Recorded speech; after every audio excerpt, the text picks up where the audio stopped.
धनबाद में जिला परिषद की जमीन और भवनों को अतिक्रमण मुक्त कराने को लेकर नोटिस जारी होते ही जिले में हड़कंप मच गया है। जिला परिषद अब अपनी आमदनी बढ़ाने की दिशा में सख्त कदम उठाते हुए एक एक कर उन संस्थानों और लोगों को नोटिस भेज रही है जो वर्षों से जिला परिषद की जमीन या भवनों पर कब्जा किए हुए है। जिला परिषद की ओर से धनबाद के लुबी सर्कुलर रोड स्थित बीएसएस महिला कॉलेज, झरिया के गोलकडीह क्षेत्र में कोयला उत्खनन कर रही बीसीसीएल, धनबाद में रेलवे कर्मियों के लिए बनाए गए आवासों और बरवाडा थाना क्षेत्र के किसान चौक के समीप करीब 1 एकड़ भूमि में बसे खटालों को नोटिस भेज कर जगह खाली करने को कहा गया है।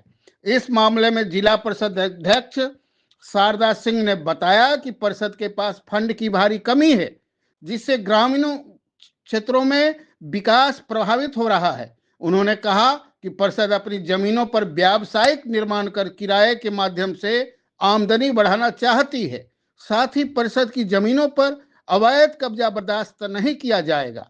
अध्यक्ष ने यह भी बताया कि बीएसएस महिला कॉलेज वर्षों से परिषद की बिल्डिंग में संचालित हो रहा है, लेकिन ना तो किराया दिया जा रहा है और न ही भवन खाली किया गया है। हाई कोर्ट के पुराने आदेश के अनुपालन में अब अतिक्रमण हटाने की प्रक्रिया तेज कर दी गई है।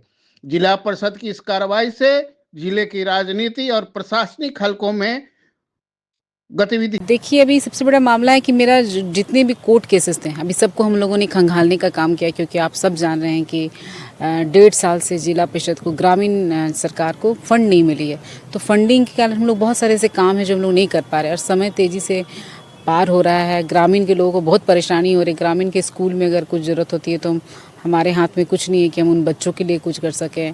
बहुत सारी ऐसी चीज़ें हैं जो हम नहीं कर पा रहे। तो हम लोगों ने कहा कि अपने राजस्व को बढ़ाया जाए। तो राजस्व को कैसे बढ़ा सकते हैं?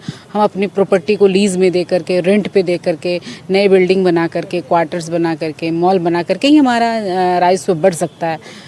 तो अभी हम लोगों के पास था कि बीएसएस कॉलेज का आया कि ये अचानक इसका फाइल हम लोग के पास आया। हम लोगों ने देखा कि उसी वक्त उसको खाली करना था, लेकिन बच्चों का एग्ज़ाम चल रहा था तो उनको समय दिया गया था एग्ज़ाम तक, जबकि इनका अलॉट भी है, कॉलेज बनाने का ज़मीन अलॉट था, इनके पास फंडिंग भी ज़रूर होगी जब ज़मीन अलॉट हुआ था। लेकिन इनके कान में रुई डाल के ये आराम से सोए हुए, ना ये जिला परिषद को उससे कोई रेंट आ रहा है, ना कोई एग्रीमेंट हुआ है, बस यूं ही वो कॉलेज चला रहे हैं। क्योंकि कॉलेज का जो भी टीम है उनको, वो तो बच्चों से फीस ले ही रहे हैं। अगर वो बच्चों से फीस नहीं लेते, फ्री ऑफ कॉस्ट पढ़ाते, तो जिला परिषद उनको नोटिस नहीं भेजता कि चलो संस्था है, संस्था का काम कर रहा है, बच्चे वहाँ फ्री पढ़े। लेकिन अच्छा खासा फीस जो है बीएसएस कॉलेज ले रहा है, लेकिन जिला परिषद को ज़मीन पे वो बना रहा है, लेकिन जिला परिषद को कोई राजस्व नहीं आ रहा। इसलिए हम लोगों ने इसे नोटिस दिया है कि आपने अभी तक कॉलेज क्यों नहीं खाली किया। नहीं खाली किया तो उतने दिन का जो आप फ्री में चला रही हैं उसका क्या होगा और आगे क्या किया जाए, बोर्ड में जाएगा कि उसके साथ क्या किया जाए। उनके साथ लीज में उनको दे दिया जाए या फिर हम लोग उनको ये करके हम लोग खुद संचालित कॉलेज देखिए, मेरा यही है, बच्चे के भविष्य की बात, इसलिए हम लोग स्ट्रिक्ट नहीं दिए, उनको समय दिए हैं कि आप इतने समय तक इसको खाली करें, क्योंकि उनको सब सुविधा दी गई थी। है कि बीसीसीएल का ज़मीन है जिसमें हमारा जो रोड गया हुआ था, बीसीसीएल ने अपने आउटसोर्सिंग के लिए उसको पूरी तरह से क्षतिग्रस्त कर दिया है। हमारे इस रोड का, हमारे ज़मीन में कोयला का खनन हो रहा है, इसलिए हमने बीसीसीएल को भी नोटिस दिया कि आप हमारे रोड का पूरा यूज़ कर रहे हैं, सो तहस नहस कर दिए। लेकिन नहीं, ना हमको भी रेंट मिल रहा है ना कुछ, बस वो हमारे ज़मीन पे आउटसोर्सिंग। ये गोलकडीह में है। अभी रेलवे के साथ हमारा ज़मीन उन्होंने ये किया था, तो अभी हम लोगों ने दिया, अभी नोटिस उन लोगों ने भेजा है कि ये ज़मीन क्वार्टर्स हमारे हैं, तो ज़मीन कैसे है। जो उन्होंने ज़मीन के बारे में जिक्र किया उस नोटिस में, वो सरासर गलत है। वो प्लॉट नंबर उतना है ही नहीं, उसका मतलब और भी जो ज़मीन है वो जिला परिषद के होंगे। इसलिए हम लोग पूरा उसका जाँच करवाएंगे। सीईओ को मैंने दिया है लिख करके कि पूरे रेलवे की ज़मीन में जितने भी क्वार्टर मिले सबका जाँच हो सकता है और भी ज़मीन जिला परिषद के निकल जाए। और किसान चौक में हमारा ज़मीन है जिसको भी अभी हम लोगों ने देख करके आए, उसको भी खाली होने, जो खटाल वाले कुछ लोग हैं उनको हम लोगों ने कहा कि आप ना कहीं अलग विकल्प देख लें, हम लोग इसको बाउंड्री वाल करें। जल्द ही हम लोग वहाँ भी बाउंड्री वाल करने जा रहे हैं। धन्यवाद।